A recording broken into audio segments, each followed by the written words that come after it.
Et nous croyons en Matthieu 28, qui nous demande d'aller dans toutes les nations et de faire de toutes les nations des disciples. Et nous croyons, avec ce que la Bible dit, qu'on ne devient pas chrétien pour s'asseoir dans une église. On devient chrétien pour faire d'autres chrétiens. On devient chrétien pour aller dans d'autres nations. On devient chrétien pour gagner toutes les nations. Parce que c'est vraiment important. Et la Bible nous dit, et ce qui est notre thème ce matin, en Habakkuk 1, verset 5. Habakkuk chapitre 1, verset 5. La Bible dit, fixez vos yeux sur les nations, dit le Seigneur. Soyez saisis d'étonnement de votre vivant. Une œuvre va être accomplie. Une œuvre telle que vous n'y croiriez pas si quelqu'un vous la racontait. Et ce que nous sommes en train de vivre aujourd'hui est quelque chose d'extraordinaire. Il y a 1 an et demi, si on nous disait qu'on allait se retrouver à Yaoundé, dans cette salle, et vivre ce que nous sommes en train de vivre, personne d'entre nous n'allait croire cela. Mais Dieu dit, jetez les regards. Je vais faire en votre temps quelque chose d'extraordinaire. Et frères et sœurs, chers amis invités, je vais vous dire ce matin que des jeunes hommes et quelques anciens ont pris la décision de ne plus vivre dans le péché, de ne plus vivre comme esclaves du péché, de lire la Bible et de la mettre en pratique. Et je vous dis, c'est possible. Certains vous disent, mais est-ce que quelqu'un peut faire ça? Si la Bible nous demande de faire, si Dieu nous demande de faire, c'est parce que nous pouvons le faire. Vous savez, Dieu est comme un papa. Aucun être humain, méchant que nous sommes, ne va demander à son enfant de faire ce qu'il ne peut pas faire. Et si nous, en tant qu'hommes, nous pouvons demander des choses simples à nos enfants, et Dieu, est-ce que Dieu peut nous demander quelque chose dont nous ne pouvons pas accomplir? Est-ce que Dieu peut nous demander d'accomplir l'impossible? Non, je ne pense pas. Parce qu'il dit dans sa parole, si vous, en tant qu'homme, vous savez donner de bonnes choses à vos enfants, et moi, votre Père Céleste. Et Dieu a des projets de bonheur pour nous. Amen. Et ce ne sont pas des églises à l'avenir, voir des gens tomber, prophéties pour diviser des familles. Non. Nous regardons ce que la Bible dit et nous pratiquons ce que la Bible dit. Ne vous n'allez pas venir ici, tomber ici. Oui, non, Dieu m'a dit non. Si Dieu veut te dire, il te dit à travers sa parole qui est inspirée de lui. La Bible dit que c'est poussé par le Saint-Esprit que des hommes ont parlé de la part de Dieu. Dieu ne peut pas te faire notre révélation en dehors de sa parole. Et Paul disait aux habitants de Galates, si quelqu'un vous prêche notre évangile, qu'il soit maudit. Et nous avons notre conception de l'église. Avec ce que nous voyons tous les jours. On voit des gens qui quittent la maison bien habillés, qui viennent à l'église, et puis qui tombent, qui crient, après ils retournent chez eux à la maison et ils continuent dans la même vie. Et nous voulons que ça se passe comme ça. Non. Les choses doivent se passer comme la Bible dit. Et ce matin, nous allons voir quelque chose d'extraordinaire dans le livre d'Ézéchiel.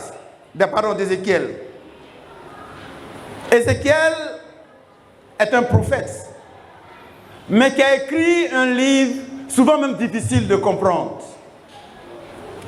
Mais vous savez, l'Esprit de Dieu nous éclaire et nous fait comprendre le sens caché des Écritures.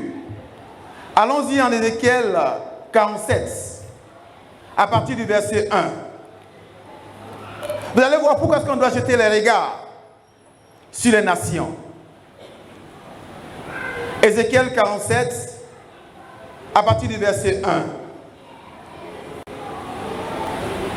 L'homme me ramena à l'entrée du temple. Je vis alors que l'eau jaillissait de dessous l'entrée vers l'est. La façade du temple était en effet orientée à l'est. L'eau s'écoulait du côté sud du temple, puis passait au sud de l'autel.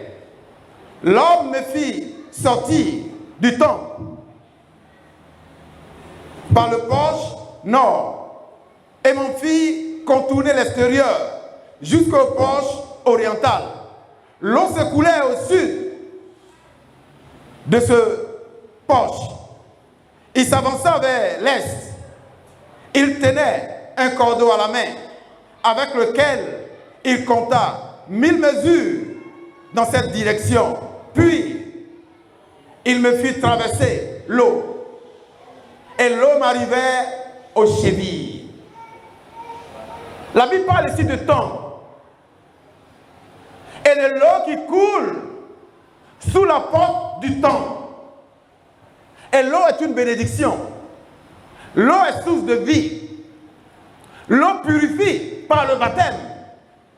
Et quand la Bible parle de l'eau qui entre dans le temple, il y a quelque chose que nous devons comprendre ici. Cette eau est une bénédiction qui entre dans le temple. Mais c'est en même temps les étapes de la vie. Et ici, l'eau arrive où? À la cheville. Tant que tu es dans un fleuve et que l'eau arrive à ta cheville, est-ce que ce fleuve peut t'emporter? Non. À la cheville, tu contrôles encore les situations. À la cheville, tu peux encore gérer. Et ça, c'est les étapes de la vie. Ça commence d'abord à la cheville. Tu as d'abord ta vie en main. Tu penses que tu peux gérer ta vie comme tu veux. Tu penses que tu contrôles encore ta vie. Parce que l'eau n'est qu'à la cheville. Mais oui, dans un moment donné de notre vie, on a pensé qu'on pouvait contrôler notre vie. On a pensé qu'on pouvait diriger notre vie. Jusqu'à ce que la maladie ou la mort vienne frapper à notre porte. C'est là que nous comprenons qu'en réalité, nous ne contrôlons rien. Et l'eau est encore à la cheville qui entre dans le temple. Regardez le verset 3. Le verset 3 dit, le verset 3, il s'avança vers l'est et il tenait un cordeau à la main avec lequel il compta 1000 mesures dans cette direction. L'ange a une mesure en main et nous allons rendre compte pour la vie que Dieu nous donne. Nous allons être mesurés et la profondeur de l'eau va être mesurée. Et à ce moment, l'eau est encore à la cheville. Mais au verset 4, il compta encore 1000 mesures et me fit traverser l'eau. Elle m'arrivait aux genoux. Au bout des 1000 mesures suivantes, il me fit de nouveau traverser l'eau. Cette fois-ci, elle m'arrivait à la taille. Ce que vous remarquez, au fur et à mesure, l'eau ne fait que monter. De la cheville à la cuisse. De la cuisse à la taille. Et jusqu'à la taille, tu peux encore contrôler les situations. Jusqu'à la taille, tu peux encore diriger ta vie. Mais l'eau ne fait que monter. Et jusqu'à maintenant, peut-être que tu as toujours voulu diriger ta vie. Tu as toujours voulu contrôler ta vie. Et tu te dis, c'est ma vie. Je fais de ma vie ce que je veux. Je vais où je veux. Je vis comme je veux. C'est parce que tu contrôles encore la situation. Et regardons la suite. Au verset 5, la Bible dit, il compta une dernière fois 1000 mesures. Mais je ne pouvais plus traverser, car l'eau était montée à un niveau où il faut nager. C'était devenu un torrent infranchissable. À un moment donné, il ne pouvait plus marcher dans l'eau. Il fallait nager. Et quand tu dois nager, tu ne contrôles plus le courant d'eau. Quand tu dois nager, l'eau peut t'emporter. Et c'est en ce moment précis que tu laisses ta vie entre les mains de Dieu. Quand tu n'arrives plus à contrôler, quand tu n'arrives plus à diriger, quand tu n'arrives plus à faire ce que tu veux de ta propre vie. Vous voyez, Dieu nous montre ici que la vie est faite d'étapes. À la cheville, tu contrôles encore. Tu parles encore. À la cuisse, ça va. À la taille, tu peux t'en sortir. Mais quand l'eau arrive à ce niveau, il faut maintenant nager.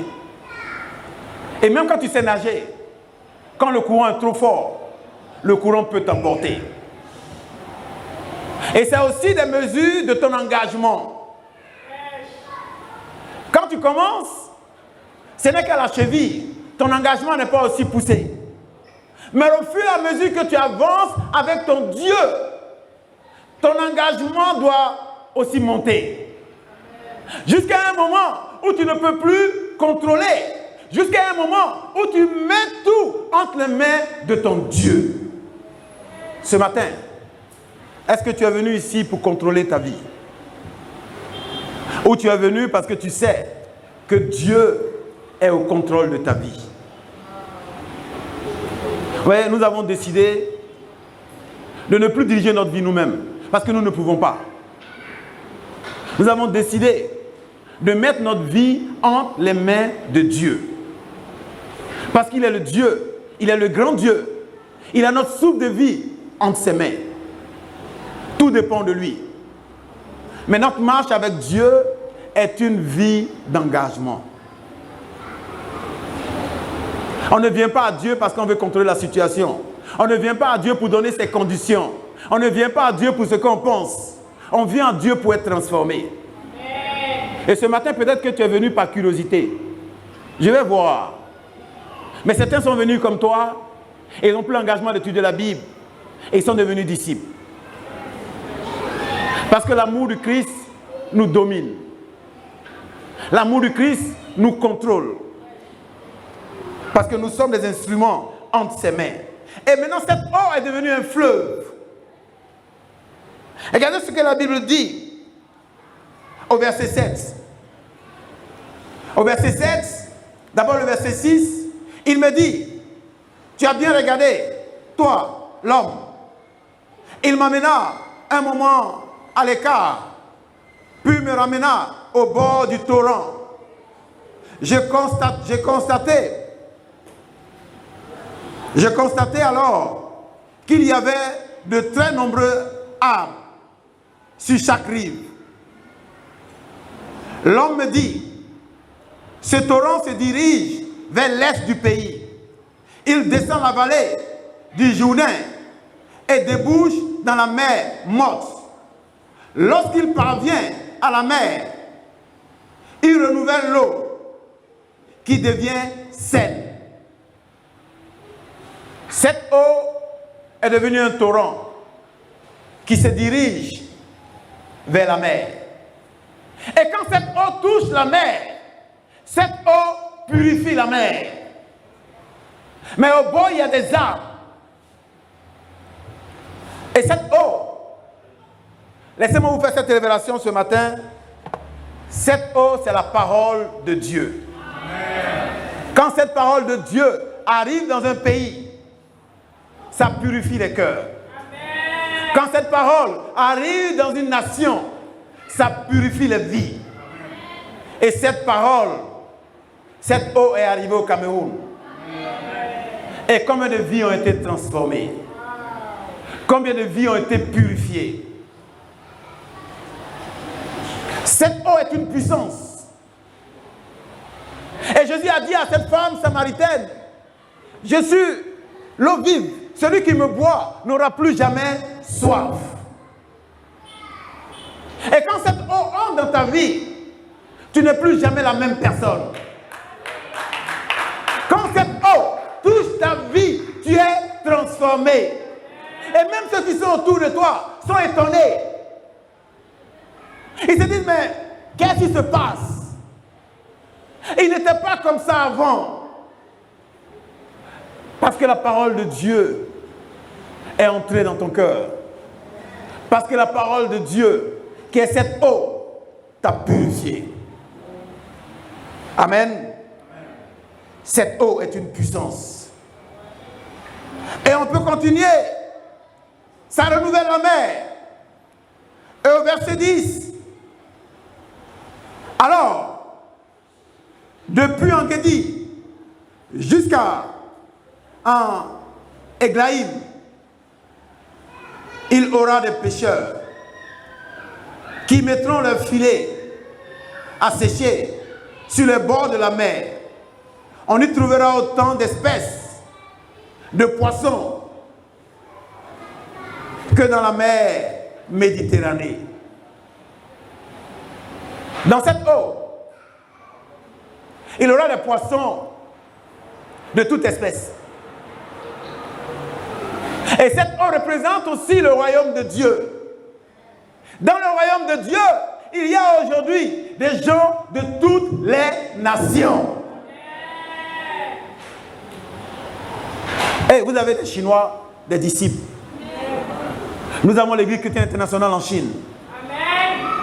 Nous avons l'Église chrétienne internationale en Australie. Nous avons l'Église chrétienne internationale aux États-Unis. Nous avons l'Église chrétienne internationale en Inde. Et quand on se retrouve dans la mission, frères et sœurs, vous voyez des gens de tous les pays du monde. Et nous sommes la famille, comme la Bible déclare. Frères et sœurs, aux États-Unis par exemple, quand vous allez dans une église, les gens vont à la pêche. Et à la pêche, on ne trie pas les poissons qu'on prend. On ne dit pas, je vais à la pêche, je vais seulement prendre les carpes. Non, je vais seulement prendre les maquereaux. Non, tu lances ton filet. Ce n'est pas toi qui décides le poisson que tu veux prendre. Et le royaume de Dieu est comme des pêcheurs qui vont à la pêche. Mais il y a toute espèce de personnes dans ce royaume. Donc ce n'est pas vous allez trouver association des Bamileke de l'église chrétienne nationale. Non. Association des Bassas de l'église chrétienne. Association des Hondo de l'église chrétienne. Quand on finit, on fait la réunion des Hondo. Donc, mais à quel moment on va devenir une famille en Jésus-Christ? Nous sommes un. Quand nous devenons disciples, il n'y a plus de nationalité, il n'y a plus d'ethnie. Parce que la Bible dit dans le royaume de Dieu qu'il n'y aura plus de guerre, qu'on ne prendra plus l'épée contre une autre nation. On devient un. Parce que nous sommes nés à travers l'eau du baptême. Nous sommes membres de la même famille. Et regardez ce que ça apporte. Regardons la suite. Il parle de l'arbre. Le verset 12. Le verset 12 dit, sur chaque rive du torrent, des arbres fruitiers de toutes sortes pousseront. Leurs feuilles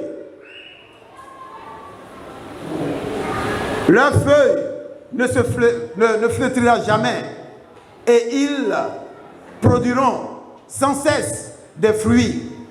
Ils donneront chaque mois une nouvelle récolte car ils sont arrosés par l'eau provenant du sanctuaire. Leurs fruits serviront de nourriture et leurs feuilles de remède. Frères et sœurs, dans ce royaume, il va y avoir des arbres fruitiers. Et ces arbres vont donner leurs fruits chaque mois. Et dans le royaume de Dieu, on va porter du fruit chaque mois. Chaque mois, des gens doivent être ajoutés à la famille de Dieu. Et il dit ces arbres, les fruits vont servir de nourriture, mais les feuilles vont soigner.